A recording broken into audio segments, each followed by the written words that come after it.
بسم اللہ الرحمن الرحیم۔ السلام علیکم، آپ دیکھ رہے ہیں الف نیوز اور میں ہوں آپ کے ساتھ ماجد علی۔ شامل کرتے ہیں پاکستان اور دنیا بھر سے breaking news head lines.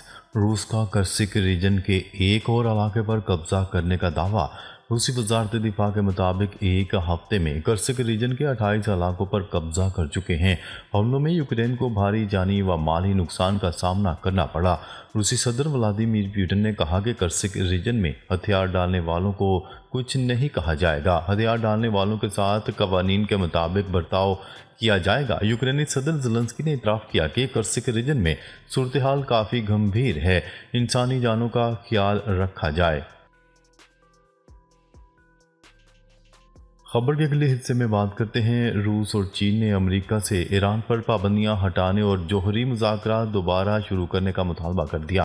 Iran, روس اور چین کے نمائندوں نے امریکی صدر ڈونلڈ ٹرمپ کی انتظامیہ پر زور دیا کہ وہ تہران کے جوہری پروگرام پر تیزی سے آگے بڑھنے کی وجہ سے اس کے خلاف عائد پابندیاں ختم کریں۔ ان ممالک نے مسائل پر کثیر الجہتی مذاکرات کی بحالی پر زور بھی دیا ہے۔ چین کے نائب وزیر خارجہ نے جمعے کو جاری کردہ ایک مشترکہ بیان پڑھا جس میں تینوں ممالک نے تمام غیر قانونی یک طرفہ پابندیوں کو ختم کرنے کی ضرورت پر زور دیا۔ چینی وزیر خارجہ کے ہمراہ روس اور ایران کے ہم منصب بھی موجود تھے۔ چینی نائب وزیر خارجہ نے کہا، متعلقہ جماعتوں کو موجودہ صورتحال کی بنیادی وجوہات کو ختم کرنے کے لیے کام کرنا چاہیے اور پابندیوں، دباؤ اور طاقت کے استعمال کی دھمکیوں کو ختم کرنا چاہیے۔ بین الاقوامی خبرساں ادارے کی رپورٹ کے مطابق ایران کے وزیر تیل بھی ایرانی پابندیوں کی زد میں آنے والی شخصیات میں شامل ہو گئے ہیں۔ امریکی وزیر خزانہ کا اس حوالے سے کہنا تھا کہ ایران تیل سے حاصل ہونے والی آمدنی کو خطرناک مفادات پر استعمال کر رہا ہے۔ اس سے قبل بھی امریکہ کی جانب سے چین، ایران، بھارت، UAE اور دیگر ممالک پر پابندیاں عائد کی گئی تھیں۔ امریکی محکمہ خزانہ اور محکمہ خارجہ نے ایران کی تیل کی برآمدات کو نشانہ بناتے ہوئے 30 سے زائد افراد اور جہازوں پر پابندیاں عائد کی گئی تھیں۔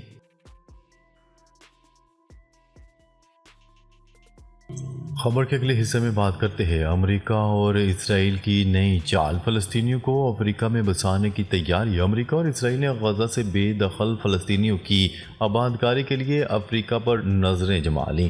امریکہ اور اسرائیلی حکام نے دی ایسوسی ایٹڈ پریس کو بتایا کہ امریکہ اور اسرائیل نے صدر ڈونلڈ ٹرمپ کے مجوزہ جنگ کے بعد کے منصوبے کے تحت غزہ کی پٹی سے بے دخل فلسطینیوں کو دوبارہ آباد کرنے کے لیے مشرقی افریقہ کی 3 حکومتوں کے حکام سے رابطہ کیے ہیں۔ سوڈان، صومالیہ اور صومالیہ کے الگ ہونے والے علاقے جو صومالی لینڈ کے نام سے جانا جاتا ہے کے ساتھ رابطے امریکہ اور اسرائیل کی جانب سے ایک ایسے منصوبے کے ساتھ آگے بڑھنے کے عزم کی عکاسی کرتے ہیں جس کی بڑے پیمانے پر مذمت کی گئی ہے اور سنگین قانونی اور اخلاقی مسائل کو اٹھایا گیا ہے۔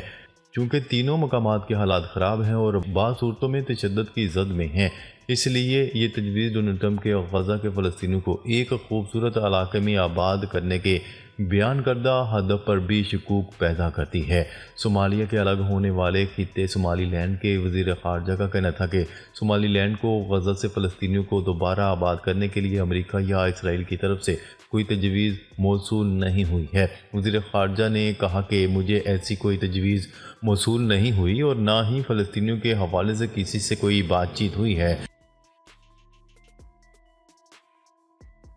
خبر کے اگلے حصے میں بات کرتے ہیں۔ صومالیہ نے ڈونلڈ ٹرمپ کا منصوبہ مسترد کر دیا۔ صومالیہ نے امریکہ کو جواب دیتے ہوئے کہا ہے کہ اہل غزہ کو اپنے ہاں آباد کرنے کا منصوبہ مسترد کرتے ہیں۔ روئٹرز کی رپورٹ کے مطابق امریکی ملک صومالیہ کے وزیر خارجہ نے جمعے کو کہا کہ صومالیہ کسی بھی ایسی تجویز کو مسترد کرتا ہے جس سے فلسطینی عوام کے ان کی آبائی سرزمین پر پرامن طریقے سے رہنے کے حق کو نقصان پہنچے۔ ان کا کہنا تھا کہ صومالیہ کسی ایسے منصوبے کو مسترد کرتا ہے جس میں اس کی سرزمین کو دوسری آبادیوں کی آبادکاری کے لیے استعمال ہو۔ صومالیہ اور اس کے الگ ہونے والے علاقے صومالی لینڈ کے وزیر خارجہ نے جمعے کو کہا انہیں امریکہ یا اسرائیل کی طرف سے ایسی کوئی تجویز موصول نہیں ہوئی جس میں غزہ کی آبادی کی ان کے ہاں منتقلی کی تجویز کی گئی ہو۔ وزیر خارجہ نے واضح طور پر اس طرح کے کسی بھی اقدام کو مسترد کر دیا۔ واضح رہے، متعدد امریکی اور اسرائیلی حکام نے یہ انکشاف کیا تھا کہ اسرائیل اور امریکہ 3 مشرقی افریقی ممالک کے حکام سے رابطہ کر رہے ہیں تاکہ ان سے غزہ کے فلسطینیوں کو ان کے ہاں آباد کرنے کے لیے بات چیت کی جا سکے۔ خبر کے اگلے حصے میں بات کرتے ہیں، حوثیوں نے ڈرونز بنانے کی نئی ٹیکنالوجی حاصل کر لی، برطانوی ادارے کا دعویٰ۔ یمنی حوثیوں کے ڈرونز دور تک پرواز کے قابل ہو سکتے ہیں اور ان کا ریڈار میں نظر آنا بھی مشکل ہو سکتا ہے۔ دنیا بھر میں جنگوں میں استعمال ہونے والے ہتھیاروں اور گولہ بارود کی شناخت کرنے والے ایک برطانوی ادارے کی رپورٹ کے مطابق شواہد سے پتہ چلتا ہے کہ حوثیوں نے ڈرونز کے حوالے سے نئی ٹیکنالوجی حاصل کر لی ہے۔ رپورٹ کے مطابق جدید ٹیکنالوجی سے ڈرونز کا پتہ لگانا زیادہ مشکل ہو سکتا ہے اور یہ مزید دور تک پرواز کر سکتے ہیں۔ رپورٹ میں کہا گیا ہے کہ اگر امریکہ یا اسرائیل دوبارہ جنگ شروع کریں تو نئی ٹیکنالوجی کے حصول کے بعد حوثی انہیں حیران کر سکتے ہیں۔ برطانوی خبرساں ادارے نے اپنی رپورٹ میں حوثیوں کے زیر استعمال ہتھیاروں کی جانچ کے بعد یہ بیان جاری کیا۔ خیال رہے کہ گزشتہ دنوں حوثیوں کے رہنما عبد المالک الحوثی نے دھمکی دیتے ہوئے کہا تھا کہ اگر اسرائیل نے 4 دن کے اندر غزہ میں امداد کا داخلہ نہ کھلا تو وہ اسرائیل کے خلاف اپنی بحری کارروائیاں دوبارہ شروع کر دیں گے۔ واضح ہے کہ حوثیوں نے غزہ جنگ کے دوران فلسطینیوں کے ساتھ یکجہتی کے اظہار کے طور پر اسرائیل پر کئی حملے کیے تھے۔ نومبر 2023 سے اس گروپ نے بحیرہ احمر میں 100 سے زائد حملے کیے جن میں تجارتی اور فوجی جہازوں کو نشانہ بنایا گیا اور اسرائیل کی طرف میزائل اور ڈرونز بھی داغے گئے۔ حوثیوں نے اسرائیل اور حماس کے درمیان جنگ بندی معاہدے پر عمل درآمد کی صورت میں اپنے حملے محدود کرنے کا اعلان کیا تھا۔ خبر کے اگلے حصے میں بات کرتے ہیں، سعودی ولی عہد شہزادہ محمد بن سلمان اور پیوٹن میں رابطہ، یوکرین جنگ روکنے کے لیے اقدامات پر اتفاق۔ روس کے صدر ولادیمیر پیوٹن اور سعودی ولی عہد شہزادہ محمد بن سلمان کا ٹیلی فونک رابطہ ہوا۔ شہزادہ محمد بن سلمان روس اور امریکہ کے درمیان تعلقات معمول پر لانے کے لیے کردار ادا کرنے پر آمادہ ہیں۔ یوکرین جنگ کے حل کے لیے اقدامات پر اتفاق کیا گیا۔ میڈیا سے گفتگو میں صدر پیوٹن نے کہا کہ روس جنگ بندی کے لیے تیار ہے، یوکرین کو مزید شرائط ماننا ہوں گی۔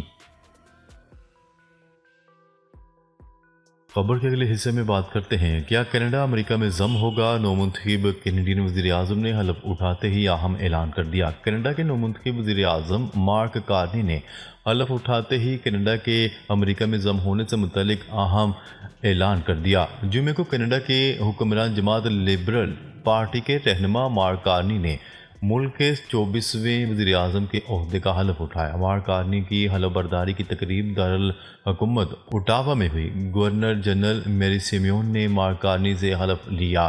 حلف اٹھانے کے بعد اپنی پہلی تقریر میں مارک کارنی نے 2 ٹوک الفاظ میں اعلان کیا کہ کینیڈا کبھی بھی امریکہ میں ضم نہیں ہوگا۔ کینیڈین وزیر اعظم نے کہا کہ کینیڈا کبھی بھی کسی بھی شکل میں امریکہ کا حصہ نہیں بنے گا۔ نومنتخب وزیر اعظم مارک کارنی، جو بڑھتی ہوئی تجارتی جنگ کے معاملے پر امریکی صدر ڈونلڈ ٹرمپ کے ساتھ تنازع کا سامنا کر رہے ہیں، نے اپنی تقریر میں کہا کہ وہ امریکہ سے عزت و احترام کی توقع رکھتے ہیں۔ انہوں نے امریکی وزیر خارجہ مارکو روبیو کے کینیڈا کو 51ویں ریاست بنانے سے متعلق حالیہ بیان کو پاگل پن قرار دے دیا۔ کینیڈین وزیر اعظم کارنی نے بتایا کہ وہ بطور وزیر اعظم اپنے پہلے غیر ملکی دورے پر فرانس اور برطانیہ جائیں گے، جبکہ انہوں نے یہ بھی واضح کیا ہے کہ ان کا فی الحال ٹرمپ سے ملاقات کا کوئی ارادہ نہیں، لیکن وہ ان سے بات کرنے کے خواہاں ہیں۔ خبر کے اگلے حصے میں بات کرتے ہیں، جو بائیڈن دور میں اوپن بارڈر پالیسی سے قاتل امریکہ میں داخل ہوئے ڈونلڈ ٹرمپ۔ امریکی صدر ڈونلڈ ٹرمپ نے کہا کہ جو بائیڈن دور میں اوپن بارڈر پالیسی سے قاتل امریکہ میں داخل ہوئے۔ امریکی صدر ڈونلڈ ٹرمپ نے محکمہ انصاف میں میڈیا سے گفتگو کرتے ہوئے کہا کہ اوپن بارڈر پالیسی ایسی تھی کہ ہر مجرم امریکہ داخل ہو سکتا تھا۔ بحیثیت صدر امریکہ کو جرائم سے پاک کرنا ترجیح ہے۔ امریکہ کو پرامن بنانے کی جدوجہد کر رہا ہوں۔ ہم مل کر امریکہ کو دوبارہ عظیم بنائیں گے۔ جو بائیڈن انتظامیہ نے مجرموں کے بجائے پولیس اہلکاروں کو ہتھکڑیاں لگائیں۔ قاتل، اسمگلر سمیت دیگر جرائم پیشہ افراد آسانی سے امریکہ آ جا سکتے تھے۔ انہوں نے کہا، پولیس اہلکاروں کو قتل کرنے والوں کو سزائے موت دیں گے۔ میری کوشش ہوگی اہلکاروں کو قتل کرنے والوں کو جلد سزا ملے۔ پولیس میں محب وطن افسران کو تعینات کیا ہے۔ انہوں نے مزید کہا، پولیس افسران کو قتل کرنے والے کو سزائے موت دینے کا حکم نامہ جاری کر دیا ہے۔ میری تنقیدی کوریج کرنے والے امریکی ادارے بدعنوان ہیں۔ مختلف میڈیا ادارے میرے بارے میں 97.6% برا لکھتے ہیں۔ بارڈر کی حفاظت کرنے والوں کو خراج تحسین پیش کرتا ہوں۔ امریکہ میں منشیات کے خاتمے تک چین سے نہیں بیٹھیں گے۔ ناظرین، اب تک کے لیے اتنا ہی۔ مزید خبریں لے کر بہت جلد آپ کی خدمت میں حاضر ہوں گے۔ تب تک کے لیے اپنا خیال رکھیے گا۔ اللہ نگہبان۔